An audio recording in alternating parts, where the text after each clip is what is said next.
They cornered her, the new black girl, taunting, laughing, and shoved her into a locker, leaving her trapped for 12 brutal hours.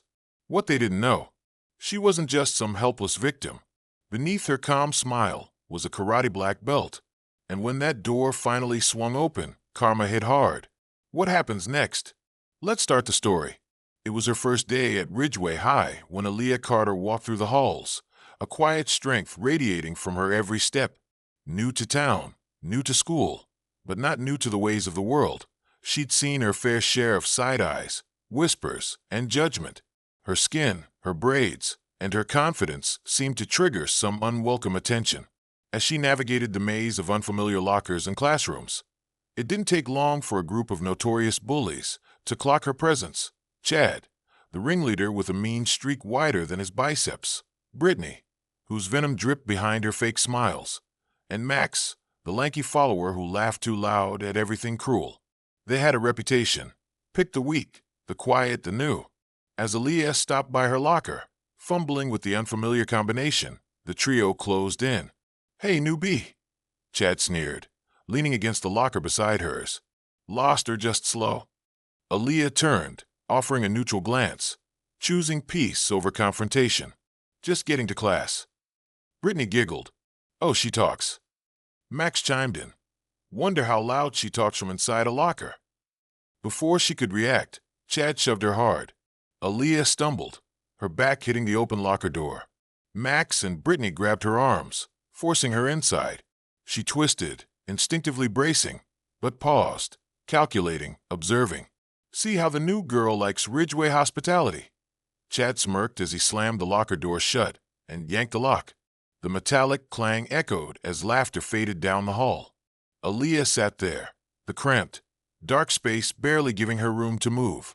For the first few minutes, she simply breathed, slow, steady, calm. Not with fear, not with panic, but with discipline. Because what those three didn't know, what they couldn't possibly have imagined, was that Aaliyah wasn't just some random new girl trying to survive. She was a second-degree black belt in Shotokan karate. Since the age of 5, she trained rigorously under her father, a retired sensei and former national champion. She knew how to defend herself, how to fight, but more importantly, how to stay composed. For hours, footsteps passed. Teachers, students, no one noticed. Her phone, dead from forgetting to charge it the night before, offered no help. Noon passed. Then afternoon. Her body ached, not from fear, but from being folded into impossible angles. Yet her mind remained sharp.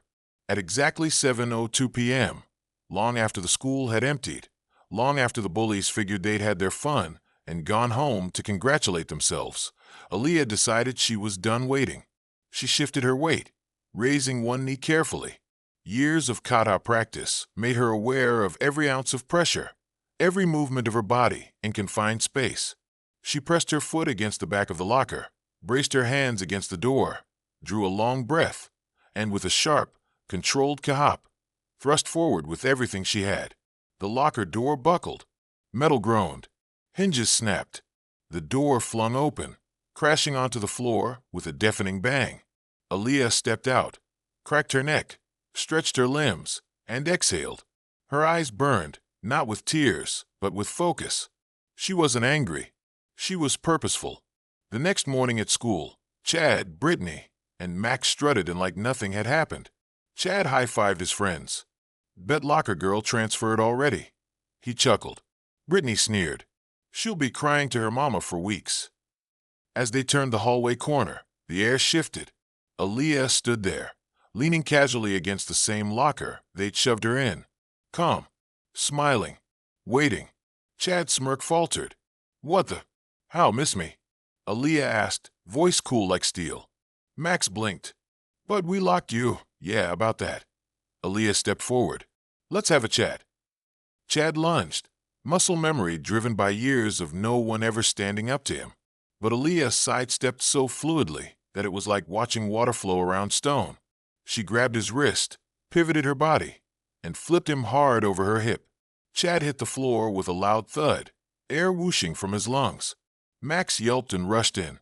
Aaliyah caught his arm mid-swing, locked it, spun behind him, and dropped him flat with a leg sweep. Brittany screamed, turning to run. Aaliyah didn't chase. She didn't have to.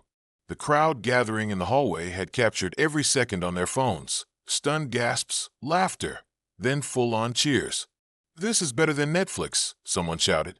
Chad groaned, trying to push himself up, but Aaliyah stood over him. "Listen carefully," she said, voice calm but commanding. "I don't care if you don't like me. I don't care what you think. But if you ever touch me, or anyone like that, again, you'll wish all you got was a locker." Teachers burst in seconds later, drawn by the commotion. But the scene spoke for itself. Students flooded the office with video evidence. The principal reviewed the footage with widening eyes, muttering, "Oh my God," as Chad tried to spin some pathetic version of the story. Suspension followed. Then expulsion hearings.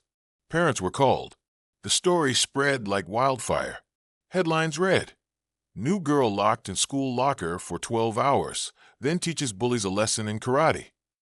Local news stations ran interviews. Martial arts dojos reposted the clip as a masterclass in composure and self-defense. Aaliyah's story wasn't just about revenge. It became a symbol, a message to every quiet kid, every underestimated student, every person told by the world they were less than. And from that day forward, the halls of Ridgeway High shifted, not because bullies disappeared entirely, but because they learned, some the hard way, that strength doesn't always look the way you expect. Sometimes it walks in with crutches. Sometimes it limps. Sometimes it hides behind braces, behind shy smiles, behind silence. But when it rises, it's unstoppable. Aaliyah didn't fight to prove herself. She fought because no one, no matter how strong they thought they were, had the right to cage someone else's spirit. And for the first time in her new school, she felt free.